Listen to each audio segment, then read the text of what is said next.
Okay, so I just thought of my last video is gonna be for the night. I might do more actually. I don't know. It depends on what my mood is. But what pursuing acting was like in the Philippines. And keep in mind, this was when I was like a little kid. I was like, this was probably from like when I was like 6 or 7 years old. That was like before we moved here. And so I actually did this and like talked about this in another podcast already, but I'm gonna talk about it again and go more into detail for what. And I think the whole thing that we're gonna get out of this is that my dad has like a completely different. My dad has credibility though. My dad has credibility, but I think it's like more of like his looks. Like I think he, cause okay, he was able to model like for like, because there was this mall in the Philippines. It's like this chain of malls in the Philippines called SM. SM stands for shoe market or supermarket. I don't remember, but it's a mall. And I think there was this time when my dad, joined this like model search, like it was like a pageant type situation, and he just like went for it, and they really they chose him like he was a model, like he had like a billboard like and everything, or that was I wish I had pictures of it, but that was the story. And I think like my dad actually did want to be an actor. Like he had a buddy who was like on a TV show in the Philippines. I don't remember what it was. I think it was on TV. I don't remember what it was. If you're a Filipino, you probably know what I'm talking about. And if you grew up in the Philippines, like, if you're like born in the 70s, you probably know what I'm talking about, but I don't know, I don't remember what the guy's name was.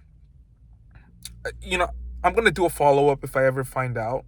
But my dad was like actually friends with like one of these actors, and like one of his actor friends like told him like, hey, I like left my T-shirt like, in my in my condo or something. Can you like get it for me? And my dad went on stage, and one of the ads or something, or the PAs, like thought that he was like one of the cast members, and he was like on stage for like a couple of seconds, and he was like, no, no, no, I'm not an actor, and I don't remember what the story was. Like I wish I knew what the story was behind my dad.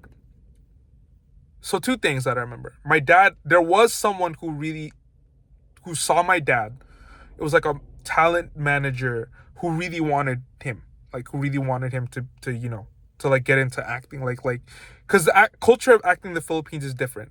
They see that you have the looks. I don't know how it is now. Completely different ball game now. But if you have the looks and they see that you have the looks and the personality, it's like those are the two important things: looks and personality. Like if you have star quality, star complex. They call it a star complex in the Philippines. If you have the star complex, if you have the it, that's what we call the it factor here in America. And my dad, you know, like they wanted him to. I don't know if he obviously there's like here we call it like audition. Like you want you to audition for a role. Over there they just want you, and then they'll write you in something. Basically, that's what it is. Like it's not here. It's like here in America, we're story focused. We're focusing on like, hey, like say Stranger Things. Like, is this person perfect for the role of 11? Is this person? It's not like, oh, this person has the look. You obviously that gets your foot in the industry where it's like, oh, this person has the look, this person has the personality, but can they act?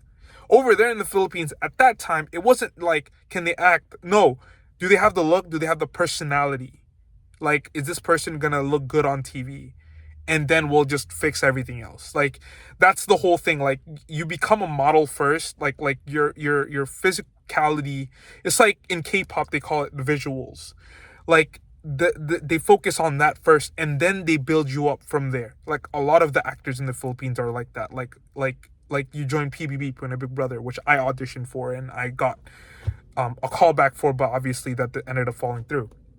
And I auditioned twice, and they never had another audition here in America. So sadly, that you know, dreams of that is kind of like a little uncertain at the moment. But basically,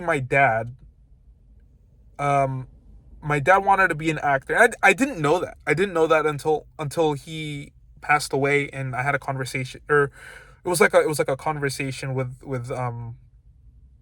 my grandma and his mom, and how, because the story's always different, like in a family when you talk to someone it's like different. Like I don't remember what she was saying. She was saying that basically, like she like his dad, who also passed away, my grandpa Lolo Celso, didn't want him to be an actor. Like they were like, everything was like getting ready, like building up, yeah, he was like modeling and stuff, and then what happened was my grandpa just shut it off. But then some people are saying, I don't remember who said it, it's just weird when you're in a Filipino family. It's probably like that with any family. But they're saying that it was my grandma who didn't want him to be an actor. And she begged my dad to not be an actor, to not, get into it. And to be honest, I never quite understood if my dad regrets that. Like I think my dad was so focused on like building my family's life up and my life up, our lives up here in America, that I never quite got that, like that vibe that, he never told me that, hey, oh man, like, well, obviously I'm not